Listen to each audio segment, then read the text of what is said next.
ताज़ा तरीन वीडियोस के लिए चैनल को सब्सक्राइब करके बेल आइकन और ऑल नोटिफिकेशन पर क्लिक करें ताकि आपको मिले हर अपडेट सबसे पहले।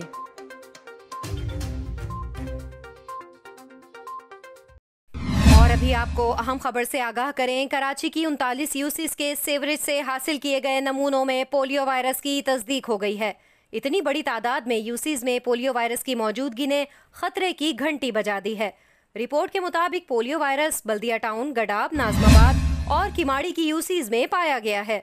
शहर में बच्चों के पोलियो वायरस से मुतासिर होने के खदशे के पेश नज़र तमाम 39 यूसीज में हंगामी बुनियादों पर इंसदादे पोलियो मुहिम शुरू करने का फैसला किया गया है।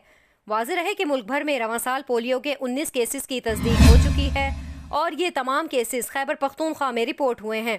दुनिया के अक्सर ममालिक पोलियो के मर्ज से छुटकारा पा चुके हैं, लेकिन पाकिस्तान और पड़ोसी मुल्क अफगानिस्तान दो ऐसे ममालिक हैं जहां इस वक्त भी पोलियो केसेस मुसलसल सामने आ रहे हैं और इसका इंसदाद ना हो सका।